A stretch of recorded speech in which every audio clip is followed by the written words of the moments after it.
সবাই দেখছে যে রাজা উলঙ্গ, তবুও সবাই হাততালি দিচ্ছে, সবাই চেঁচিয়ে বলছে সাবাস সাবাস। কারো মনে সংস্কার, কারো ভয়, কেউ বা নিজের বুদ্ধি অন্য মানুষের কাছে বন্ধক দিয়েছে। কেউ বা পরান্নভোজী, কেউ কৃপা প্রার্থী, উমেদার প্রবঞ্চক।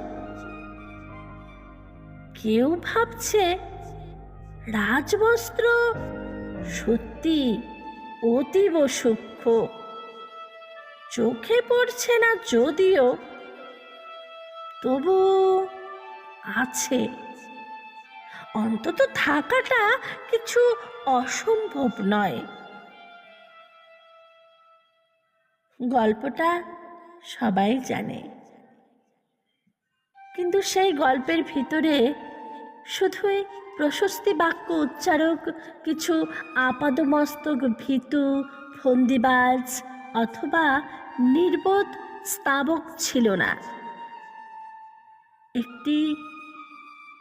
একটি শিশুও ছিল, সত্যবাদী, সরল, সাহসী একটি শিশু। নেমেছে গল্পের রাজা বাস্তবের প্রকাশ্য রাস্তায়, আবার হাততালি উঠছে মুহুর্মুহু, জমে উঠছে স্তাবক বৃন্দের ভিড়। কিন্তু সেই শিশুটিকে আমি ভিড়ের ভেতরে আজ কোথাও দেখছি না। শিশুটি কোথায় গেল শিশুটি? কেউ কি কোথাও তাকে কোনো পাহাড়ের গোপন গুহায় লুকিয়ে রেখেছে, নাকি সে পাথর ঘাস মাটি নিয়ে খেলতে খেলতে ঘুমিয়ে পড়েছে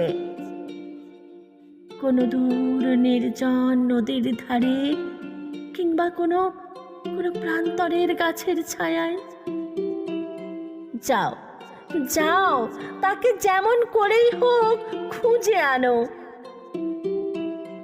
সে এসে একবার এই উলঙ্গ রাজার সামনে নির্ভয় দাঁড়াক।